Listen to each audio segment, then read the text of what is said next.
I'd like to bring up Lori to the podium, who wants to say a big thank you and give you an update about the project that we had this past Saturday.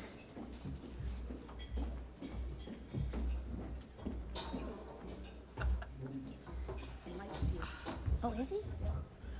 Where's Mike Jaflinski? Hey, yay, Mike Jaflinski's here. I was going to introduce Sorry. I just want to thank you, everybody who came out to Youth for Christ and to help Mike Jaflinski, and we did some landscaping. If everybody who was there could stand up. Come on, guys. Woo! We were the few but mighty. They dug up a big trench. I thought we needed like one of those cranes or something, but there were muscles there, and it looked beautiful. So nice to see Mike back. We had to get him back, so thank you, everybody who helped do it. Manatee Part 1.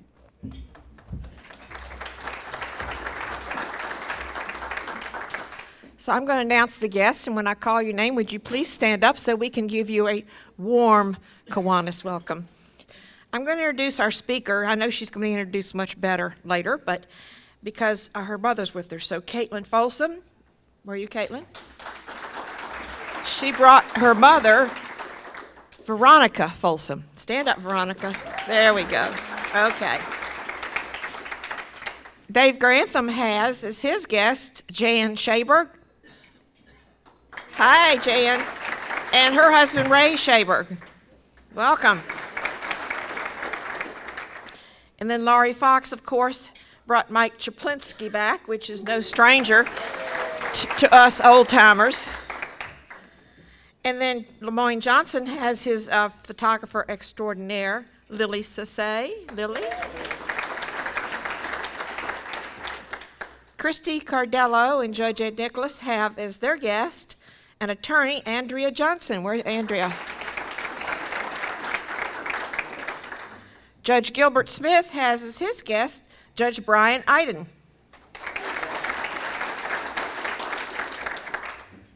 Dr. Carol Probstfield as her guest is Jamie Smith. Jamie? And Janet Pierce has as her guest a newest addition to Easter Seals, Sarah Rayshon. Sarah? Welcome. I also want to recognize that Angie and Bill Edwards are back for a long time, and we've really missed you, so thank you for coming today. And one of our favorites, Gris Edel. Yay, Gris. We've missed you. So all of you guests, please come back and visit us again real soon.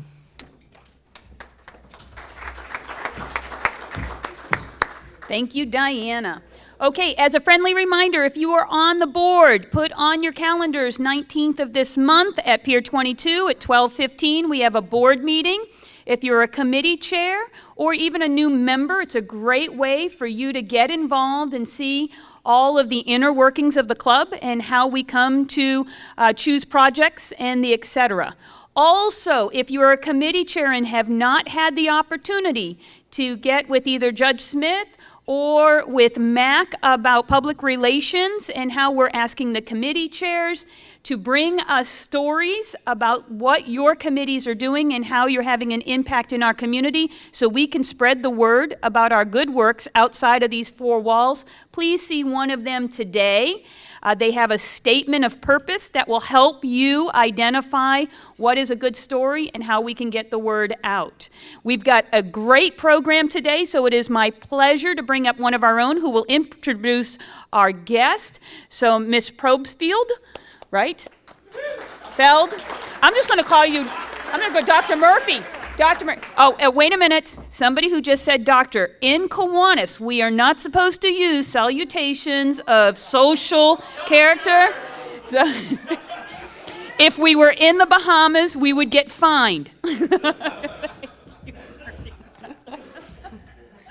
You can just call me Carol. A few weeks ago, it was my pleasure to introduce you to one of the outstanding faculty members at the State College of Florida, but today I have the honor of introducing you to one of the amazing students at both the collegiate school at the State College as well as at the State College's dual enrolled. Kaitlin Folsom is 17 years old, and she's a senior in our collegiate school. Kaitlin has performed as a soloist with the Sarasota Orchestra, earned top honors in the annual Americanism Speech Contest in 2016, sponsored by the Florida District Exchange Clubs, and was a finalist for the prestigious 2016 Great American Songbook Academy in Carmel, Indiana. She has also performed the national anthem at the Tampa Bay Rays and Baltimore Orioles games. This past winter, Kaitlin arranged a smash-up of Coldplay songs as part of a benefit concert for children in India hosted by students in Denmark. Among Kaitlin's proudest achievements is her composition of the UIPM anthem, which she wrote in collaboration with the Del Couch Music Education Foundation. She debuted the anthem at the opening and closing ceremonies of the Olympic Pentathlon World Cup final in Sarasota, Florida, and the work was published internationally. After graduation, Kaitlin's future plans include attending a songwriting summer intensive program at the Berklee College of Music in Boston, Massachusetts, and she will pursue her biochemistry and music degrees at the University of Florida next year.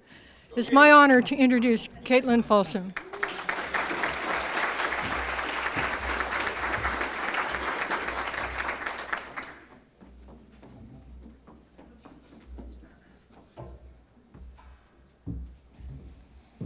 Hi, everyone. That was quite the introduction, but I would just like to say thank you so much for having me. I've been here a couple of times previously to sing with Sam Wolf and the Del Couch Music Education Foundation. And years ago, if you remember, a couple years ago, I was the winner of the Tropicana Speech Contest in 2012. Thank you.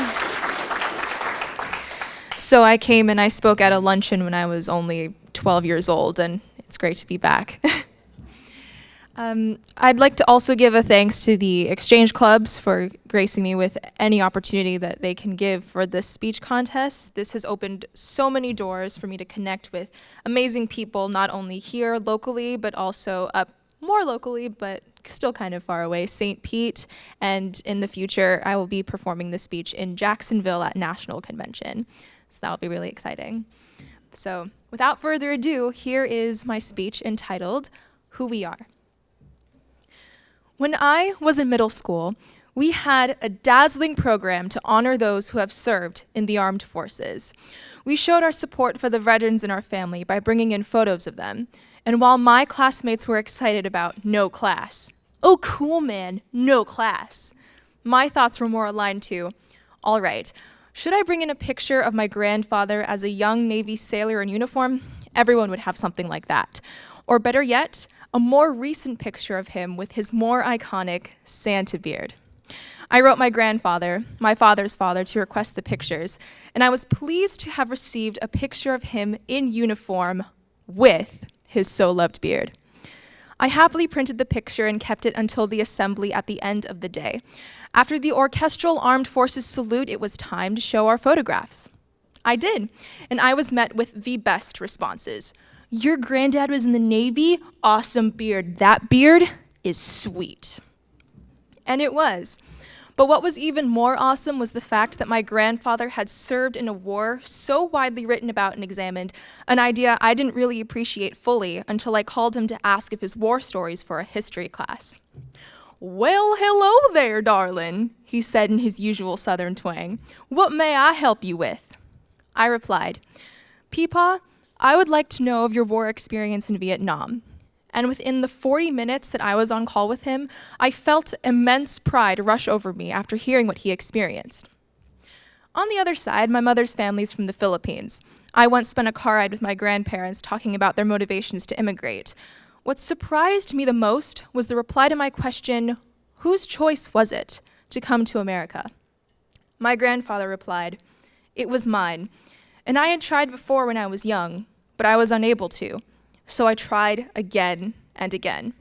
My family acquired their tickets more than a decade after applying. My grandparents are part of the massive chain of events and people that I am proud to call my family. We would not have been brought together had they done anything different in securing what they believed could be theirs.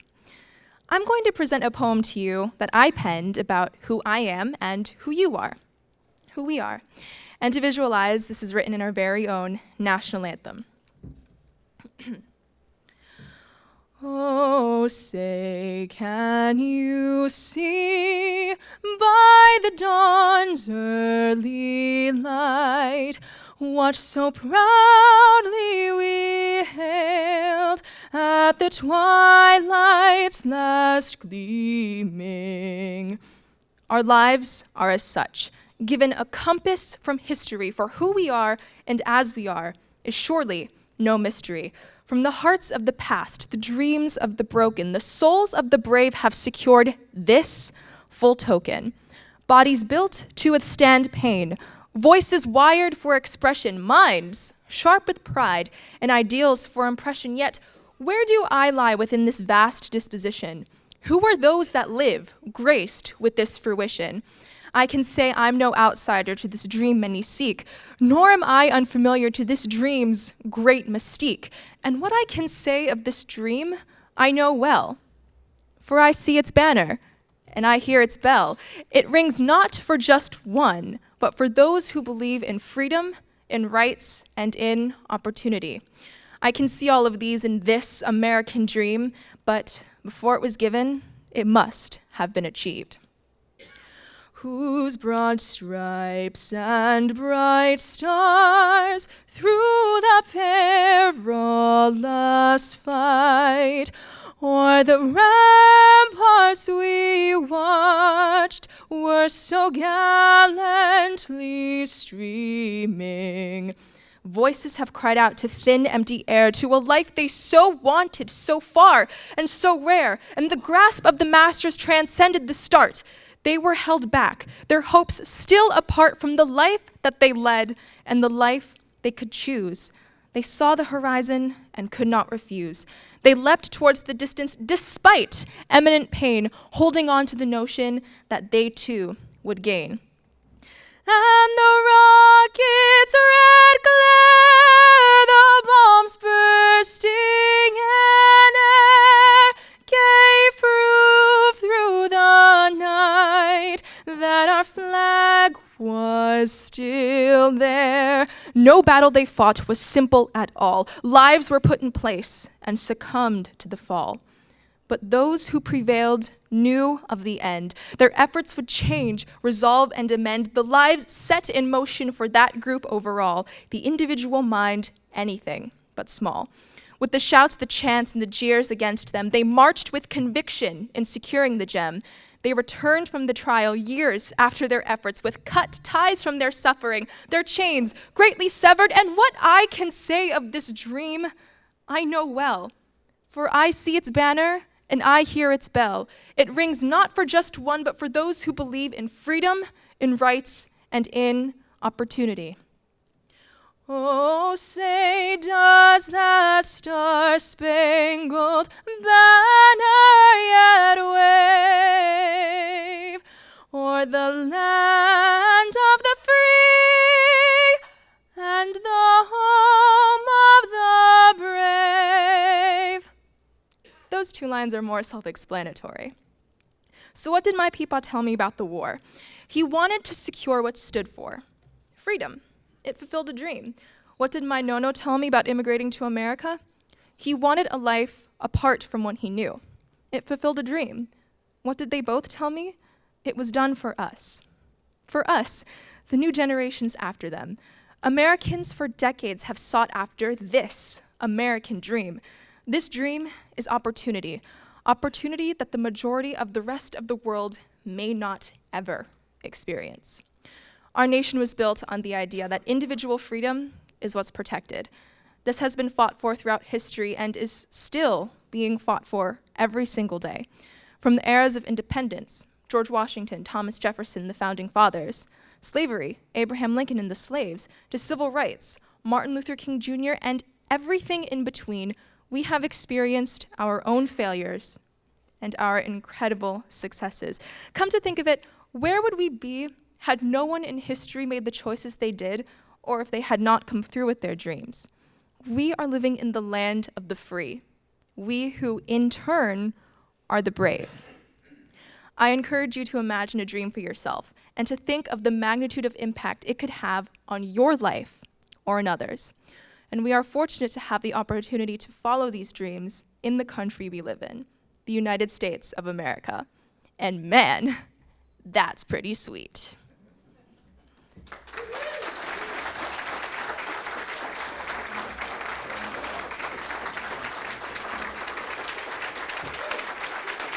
Thank you. Thank you.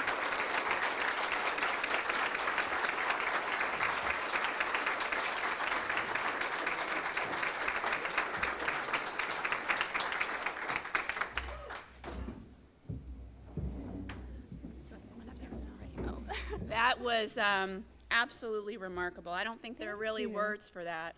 I wanted to, before we close, I wanted to see if anyone had any questions. I'd like to say something. Sure. Shocking. Young lady, I think you gave one of the finest presentations I've ever seen. Thank you. And you're intelligent, and the doctor didn't say, you're also very attractive. Yep. Thanks. I want you to know that too, in case you don't. I'm sure you do. But you're a lovely, godly American lady, and I'm proud of you. God bless you, and God bless America. Thank you so much. Thank you. I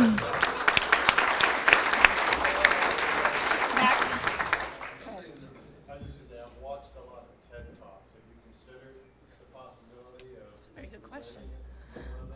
I actually haven't. The speech thing going on with the exchange clubs and after winning the contest has really opened me up more to experimenting with spoken word, especially with the creative writing class that I'm taking at SCF right now.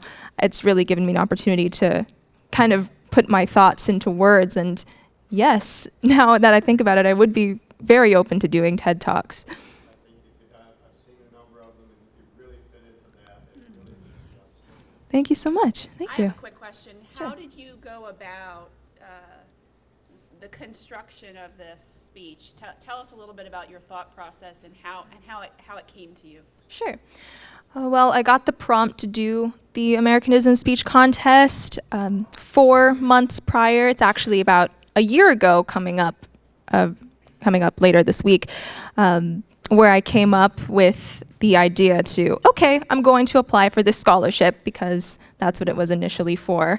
My counselor had sent an email out to all of the students that were eligible, and I was the only person who applied out of the school. So I was fortunate to have the opportunity to not only just represent the school thereafter, but also to just think about how am I going to tackle the huge, broad topic of Americanism. There are so many different things that could encompass, and I didn't really feel like it'd be appropriate to marginalize and centralize on one specific thing, because I'm not one specific thing. I'm come from a bunch of different stories that have intertwined and come together to make me. And it's the same for everyone else. We've all come from a bunch of different walks of life, and the ancestors even before us. Not one person has the same story to tell. So I figured, why not tell them all? Yes. So have you actually given the speech in the contest, or you're just practicing? Yes, I've given it and I've won it. You won it? Yeah. Thank you. Thank you. But Chris, yeah. you've now caught up to everyone. Ms. Folsom, my heart swells with pride to give you the Kiwanis Golden Rule, a much-deserved token of our appreciation for being here, for being you, for working hard, and for being a part of our American dream. Thank you very much. Thank you. Very proud of you. You're going to do great. Thank you for having me. And with that, we are adjourned.